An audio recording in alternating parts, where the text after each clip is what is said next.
The carpeted hallway of the Grand Meridian Hotel was hushed, lit by the soft glow of wall sconces and moonlight spilling through tall glass windows. It was almost midnight, and the corridor was empty except for one figure, curled into herself near the supply closet, her shoulders trembling in silence. Lena pulled her knees tighter to her chest as she held the phone to her ear, her voice a whisper strained with desperation. No, no, Mama. You can't sell the wedding ring, not Papa's ring. I'll figure something out. I promise. Please. Just give me a few more days. The line crackled with quiet sobs from the other end. Her mother's voice, faint and cracking, asked how?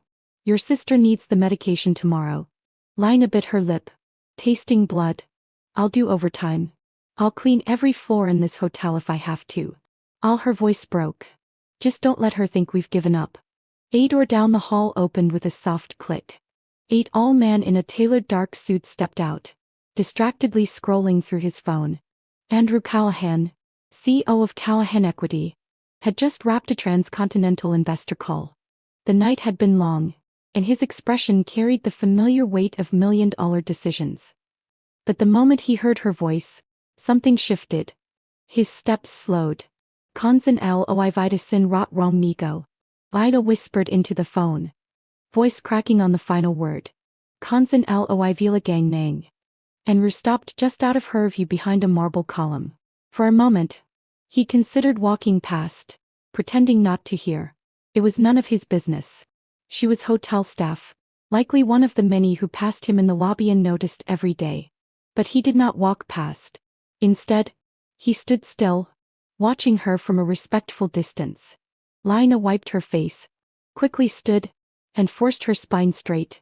She ended the call without saying goodbye, tucked the phone into her uniform pocket, and adjusted the cleaning cart beside her. Her eyes were puffy, her cheeks blotchy, but her hands moved with quiet discipline. She knocked gently on the next suite, forced a customer service smile, and disappeared inside. Andrew remained where he was for a while longer, staring at the empty hallway. Something in her voice more than pain, more than fear had cut through the static of his routine life. It wasn't pity he felt. It was something quieter, something that asked, when was the last time you looked at someone and actually saw them? That night, he returned to his suite, poured a glass of still water, and sat by the window for longer than usual. The city below glittered like a digital map, perfect, powerful, or say, distant. Somewhere out there was a girl scrubbing bathroom tiles to pay for her sister's insulin. He didn't know her name, but he remembered the way she had apologized for her very existence. The next morning, Lena returned to the same hallway, pushing her cart, eyes dull from lack of sleep. She had spent the night calculating how many hours of work she could pick up before collapsing. As she reached the corner room, a man in a gray suit stepped into the hallway. "Excuse me," he said, voice calm but firm. She turned, startled. He wasn't smiling. He wasn't frowning. He simply looked observant. "I'm not a guest complaining," he added, noting her wary expression, "but I overheard you last night. I was in the room at the end of the hall." Lena's face flushed. "I'm sorry. I shouldn't have." He raised a hand gently. "Don't apologize." She froze. Most people said nothing. Or worse, said too much. "Most people," he said. "Just enough." He pulled something from his pocket and handed it to her. A sleek, dark card with his name engraved in silver and Rue Callahan. On the back, an address. "If you're open to something different," he said, "come by tonight. 700. What is it?"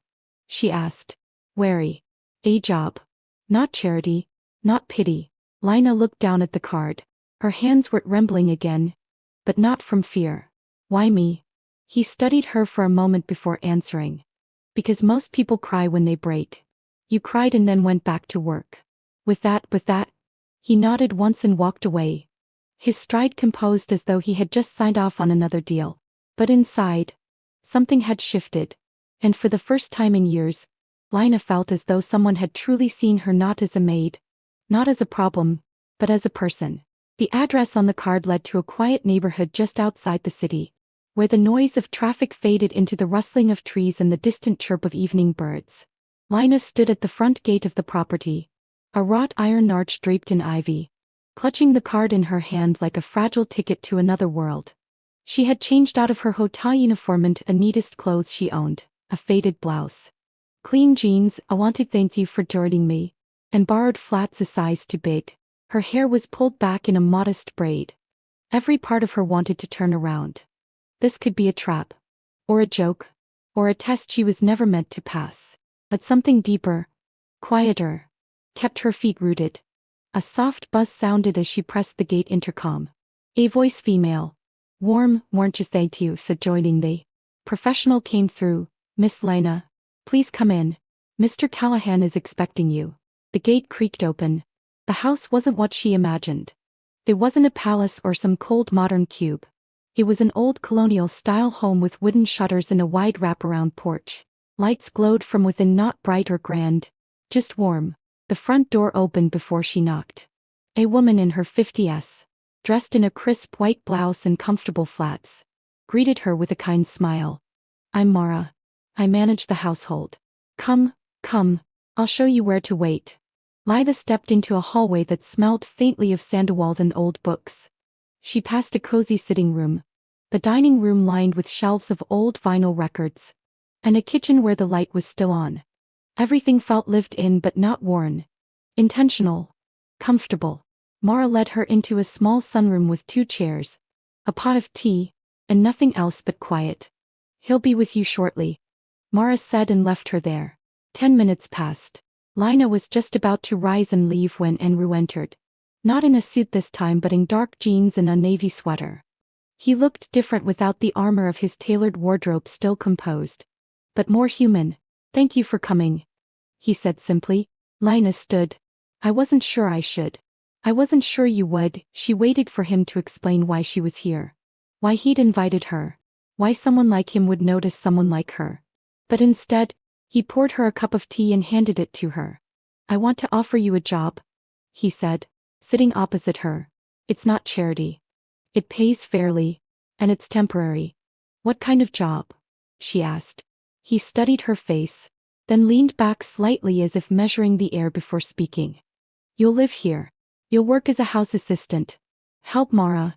Assist with organizing some personal archives. And occasionally help me review documents, books. Letters." "Letters? I'm digitizing my father's estate. It's mostly dull. I need someone who can read closely and notice small things. You're detail-oriented. I saw that yesterday." Lena stared into her tea. "Why me?" "I don't know yet," Andrew said honestly. "But I trust that I'll find out." She hesitated. "I have a job at the hotel. I already spoke to management. You are working part-time. They've agreed to release you if you take this offer." She frowned. "That's very coordinated. I don't do many things halfway," he said, not unkindly. A long silence stretched between them. Then Lena asked, "What happens when the job ends?" Andrew shrugged. "Then we part ways. Or we don't. That's not the part I'm planning." She stared at him, trying to read him.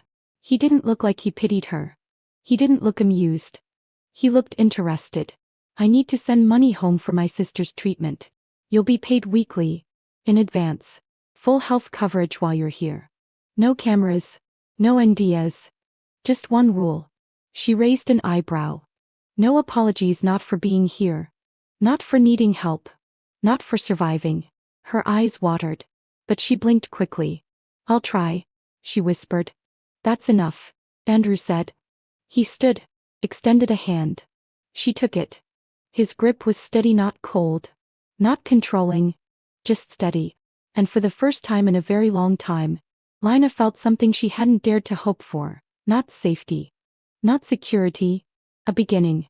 The guest room Mara showed Lena was simple but thoughtful, a soft cream comforter, a small desk by the window, and a vase with a single blooming lily. On the dresser sat a note in neat handwriting, "Fresh linens. If you need anything." Knock twice on the kitchen wall. Lena unpacked her few belongings and folded her hotel uniform into a drawer. Unsure she'd ever need it again. The next morning began before dawn. Mara greeted her with 2 mugs of coffee and a tidy checklist. "Breakfast is at 7. Andrew takes tea. Not coffee. Toast. Barely browned. You won't serve him, Just keep things moving. Lena nodded, scribbling notes in a small notebook. She tried not to show how strange it felt to work in a house without being barked at. By 8, the house had settled into its rhythm. She cleaned instinctively, folding napkins, polishing surfaces already spotless. It wasn't nerves. It was habit. She was used to proving herself before she was allowed to belong. Mid-morning, she entered a tall, silencing room lined with boxes and old books. The labels read, Letters 19, 7119, 85, Campaign Archives, Founded Reputation. She was still studying a faded campaign flyer when Andrew entered behind her. Find anything interesting? She turned quickly. I didn't mean to intrude. He shrugged. The door wasn't locked. She glanced at the boxes. So many papers. He documented everything. Andrew said. Speeches. Receipts. Letters he never sent. He believed history happened in the margins. Then he handed her a folder. This one's yours, disorganized. Sort it. Read it. She looked up. Is it private? Just personal to people he admired or couldn't forgive or loved but never told. Lena hesitated. You want me to read them? I think you'll understand them better than I can. She nodded. In the days that followed, Lena found a rhythm, mornings in the kitchen with Mara. Afternoons in the parlor sorting letters, often pausing to blink await ears. And nights wandering the halls, letting her thoughts settle. Andrew came and went, quiet. Present. She saw him in the garden, the library, passing in the hallway. He didn't hover, but his gaze often lingered, not watching, but seeing. Others lived in the house too, Mara's brother, a veteran with a cane, who painted quietly on the porch. Beth, who'd once been a nurse, and came twice a week to cook. None were employees, none were guests. All, it seemed, had been given another chance. I didn't expect you to be a gardener, she said. He looked up. I'm not. But they're mine. If something dies, I want to know I tried. She stepped closer. That's rare from someone like you. He dusted his hands.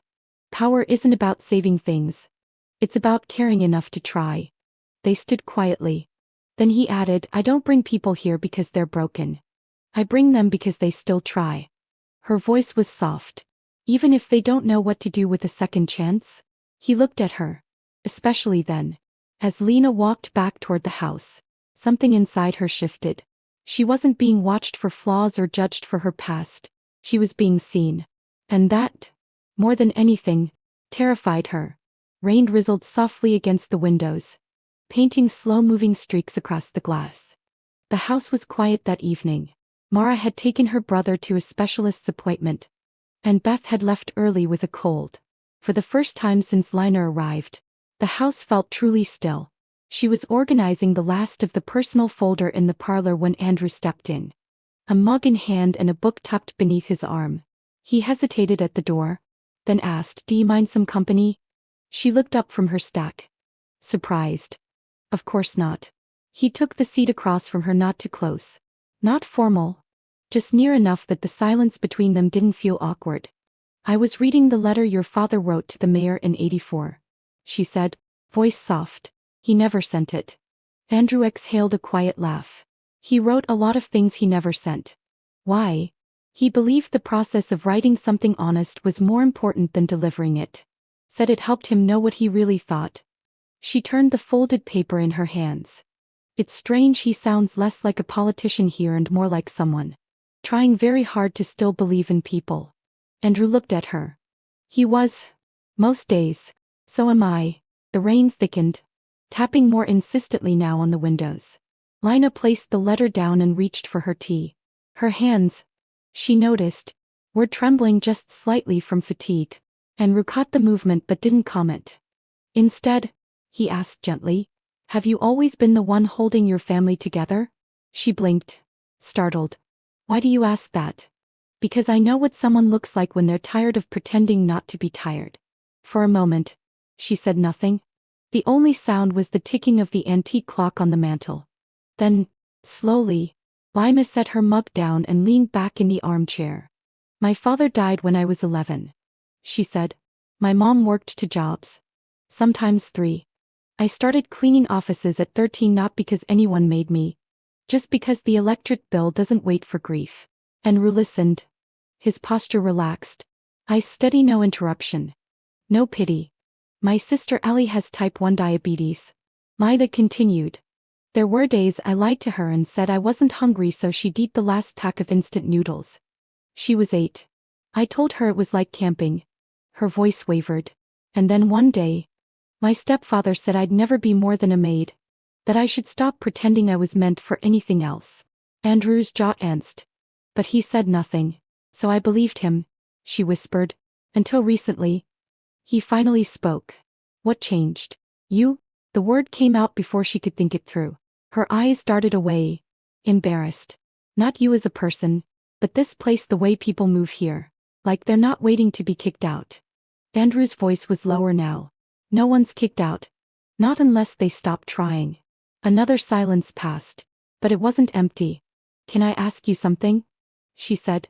Quieter. He nodded. What happened in the room upstairs, the music room?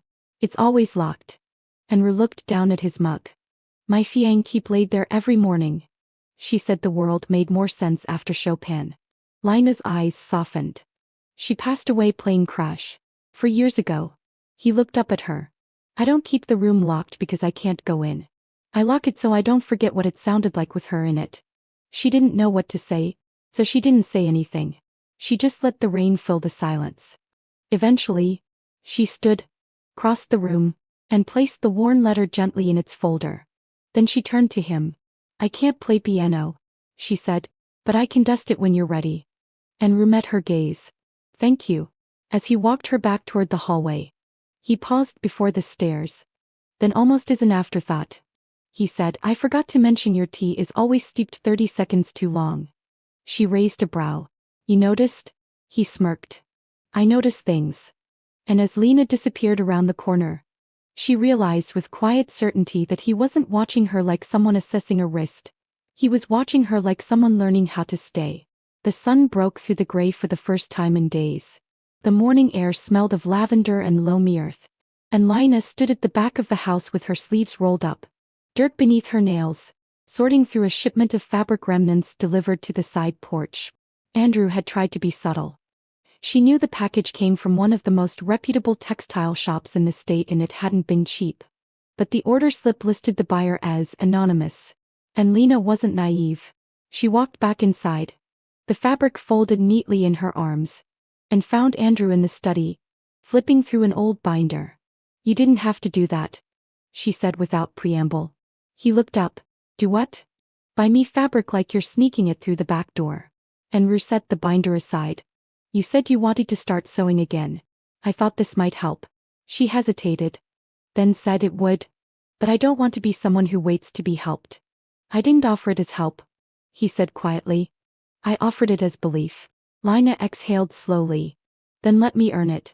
Later that afternoon, she met with Mara and proposed an idea to open a small sewing and skill-sharing workshop in the unused east wing of the estate. One that could be run by the residents themselves. Offering simple classes, tailoring, mending, even basic budgeting. Mara listened, then smiled. Andrew won't say it, but he's been waiting for someone to suggest something like this. By the end of the week, Lena had transformed the old ballroom into a space filled with folding tables, sewing kits, borrowed machines, and chairs arranged in uneven rows. Flyers were handwritten, invitations were slipped into coat pockets and grocery bags across town. The first to show up was Beth, holding a pair of torn scrubs and saying, if he can't teach me how to fix this, I might believe in miracles. Others followed, some came just to talk. Some came because they had nothing else to do. Some came because they were tired of being treated like problems. Andrew showed up unannounced on the second Saturday, quietly watching from the doorway as Lena guided a young mother through the basics of hemming. He didn't speak. He didn't interrupt. But later, after the last student left and Lena was folding up chairs, he approached. You're different when you teach, he said. She raised an eyebrow. Different how? Like you don't realize you're the one building something. Lena smiled faintly. I think I'm just remembering what it feels like not to be scared. He stepped closer, then hesitated. When this all ends, when you're ready to move on, what do you want to do? I don't know, she said honestly, but I want it to be mine. Even if it's small. Even if it's just a corner of the world. Andrew nodded. Then build it. And if you ever need tools, you don't have to ask. That night, Lena lay awake, staring at the ceiling. The quiet of the room was no longer oppressive. It was full of questions she had stopped being afraid to ask. She no longer felt like a guest. No longer felt like someone passing through someone else's life. She felt, finally, like she was shaping her own. And somewhere not far down the hall, Andrew sat at his desk, reviewing spreadsheets. He no longer cared about numbers but about a girl in borrowed shoes who had asked to build something on her own terms. It was not admiration he felt. It wasn't affection. It was something deeper, respect paired with the slow, quiet realization that he didn't want her to leave, not because she made the house brighter, but because she made him want to stay. The invitation arrived in a pale blue envelope, embossed with silver foil, the Silver Bridge Community Gala, honoring local changemakers. Lena nearly laughed when she saw her name. Someone had nominated her after the sewing program gained attention. She considered declining. You should go, Andrew said when he caught her lingering over the envelope. You earned this. It's not my world, she murmured. It wasn't mine either, he replied, until I stopped pretending I needed permission to walk into it. Lena went. She wore a navy dress she'd altered herself from donated fabric. Her shoes were secondhand but clean. She looked like herself and carried herself like she had stopped apologizing for that. Andrew arrived separately, dressed in a charcoal suit. He moved through the crowd like he belonged but looked only for her. When their eyes met, he smiled subtle, just for her. The event started with polite greetings and small bites. Then came the presentation. A screen showed nominees, community leaders, teachers, IT, volunteers. Applause followed each name. Then a photo appeared of Lena, not from the workshop but a grainy image from 3 years ago. She stood outside a courthouse, wearing her hotel uniform, next to a lawyer and her furious stepfather. The caption read, "Former suspect in theft case, cleared due to lack of evidence." Whispers spread. Isn't that her? Lena froze. Her pulse thudded in her ears. Her stomach dropped. She wanted to disappear. Before she could move, Andrew rose calmly. He walked to the stage, took the mic from the startled host, and said, "Thank you for reminding us that the internet never forgets, especially when it wants to shame someone who dared to rebuild." He looked at the crowd. "You've seen a picture.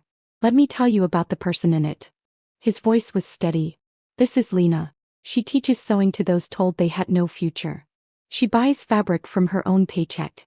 She brings dignity to people without ever saying the word. She survived what most of us couldn't and chose kindness over bitterness."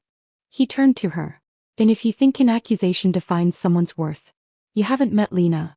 Then, with quiet finality, he extended his hand. The room hushed, not with suspicion but awe. Lena walked toward him, not needing rescue but drawn by the look in his eyes that said you never had to run alone. They left soon after. Outside, the wind tugged at her dress. Her hair had come undone. She turned to him. "Why did you do that? You weren't supposed to explain yourself tonight. You were supposed to be honored. But you didn't have to." "Yes," he said gently. "I did." She looked down. "I hate that it still follows me." "I don't," he replied. "It means you never stopped caring who you become."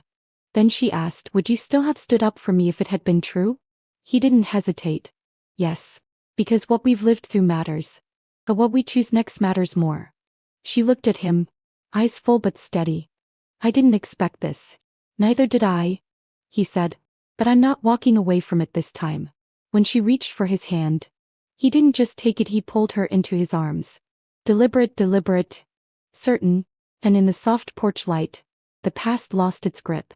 What remained was the quiet, solid promise of everything they would face together. The next morning, Lena awoke to the smell of fresh bread and the soft clinking of porcelain.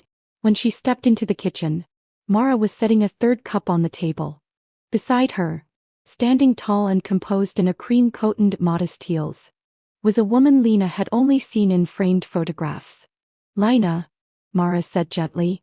"This is Eleanor Callahan, Andrew's mother." Lena swallowed. It's nice to meet you, ma'am. Eleanor's expression was unreadable. But her nod wasn't cold. I've heard quite a bit about you. Andrew entered a moment later, casual in his button-up and jeans. But something about his posture changed when he saw his mother, not wary, just quietly braced. They had breakfast together. Mara served, but Eleanor insisted on pouring the tea. She asked Lena polite questions about her program, about how she liked the estate, about her favorite authors. Nothing pointed, nothing harsh. But under every word was an unspoken question: who are you? And what are you doing here with my son? After breakfast, Eleanor asked Lena to walk with her through the garden. Lena obliged. The air was cool, scented with damp earth and fresh lavender. I lost my husband to cancer, Eleanor said suddenly, not looking at her. Andrew was 23. I watched him turn every piece of grief into concrete buildings. Dios avanza dentro fortuna in me. Silence. Then he lost her. That almost broke him. Lena walked quietly beside her, hands clasped in front of her. I'm not here to question your character, Lena, Eleanor continued, but I am here to ask a question only you can answer. She stopped walking, turned to face her. Are you here because you love him, or because he's the only one who didn't look away? Lena's throat tightened, but she didn't look down. I didn't come here to fall in love, she said. I came because I had nowhere left. But what I found here wasn't just kindness, it was the first place that didn't treat me like I was lucky to be allowed in. She paused. I don't love him because he saved me. I love him because he never once acted like I needed to be. Eleanor studied her. Then she nodded once, almost imperceptibly. I believe you, she said. But I'm his mother. I'll worry until I die. That afternoon, Eleanor remained longer than planned. She stayed for tea, listened to Ellie. Lena's sister read aloud from the corner, walked into the sewing room unannounced, and smiled faintly when she saw Beth teaching a 12-year-old girl how to stitch a button. Before she left, she handed Andrew a small tin. You used to love these, she said. I made them yesterday. Andrew raised an eyebrow. You cooked? Baked? She corrected. Don't be dramatic. She turned to Lena one last time. I hope you stay, she said. Not because he needs someone, but because he finally let someone in. That night, Lena found the tin on the kitchen table. Inside were 6 almond shortbread cookies. Only 3 remained, and on the counter beside them was a folded note written in Eleanor's fine, slanted script. It takes strength to survive alone, but it takes something braver to stay when you're finally safe. Lena stood still for a long moment, and she picked up a cookie, smiled faintly, and knew she wasn't just being accepted, she was being trusted.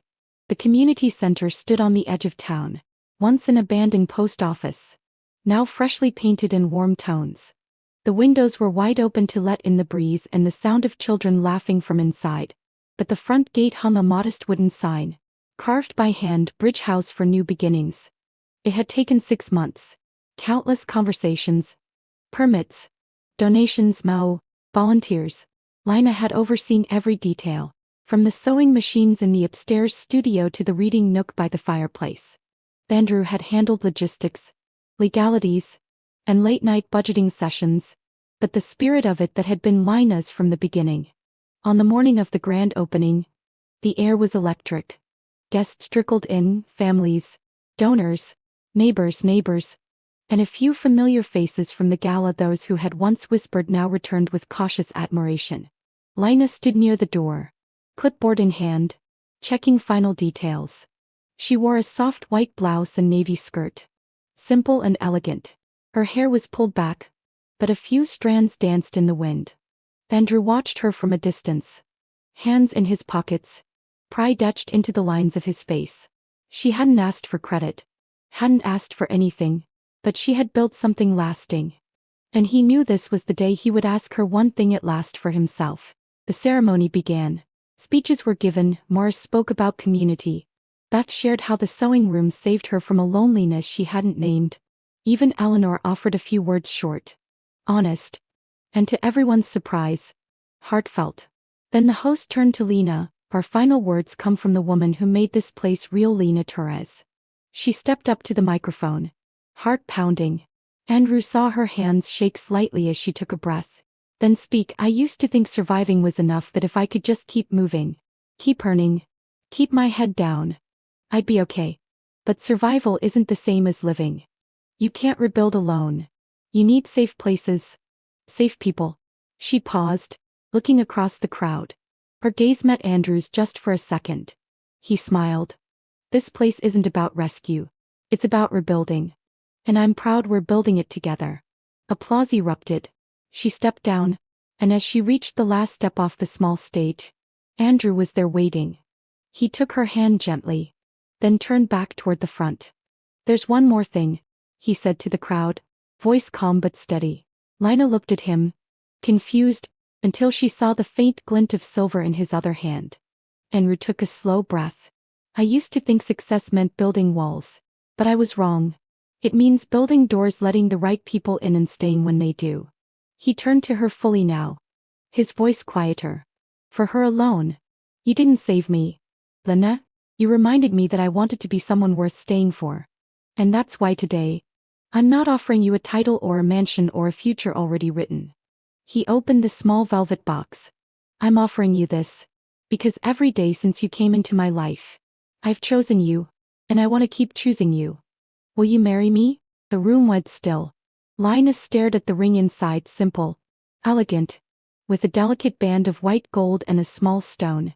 Not news, he recognized it instantly. It was a ring she had once sketched in the corner of a notebook during a sewing lesson. A design she had never shared. How did you? She whispered. I found the sketch, he said. I asked a friend to make it. I wanted it to be yours even before it was mine to give.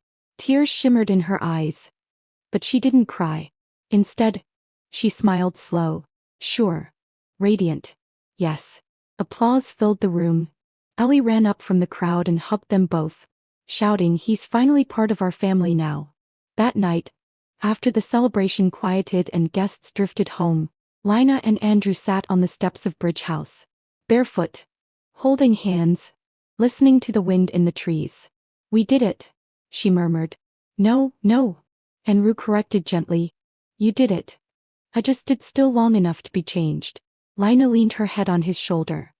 I'm glad you did. He kissed the top of her head. And in that small, thank you for joining me, quiet moment, under stars and between laughter and history, they didn't talk about wedding dates or money or legacy. They just sat together, two people who had chosen each other over and over again and would keep choosing forever. If this story touched your heart, if you saw a part of yourself in Lena's struggle or Andrew's quiet transformation, then know this: we all deserve a second chance. Not the kind that's given in pity, but the kind that's built with trust, effort, and love. Because sometimes, the most powerful thing one person can say to another is not I'll save you, but I see you. And I'm staying. Thank you for spending time with us.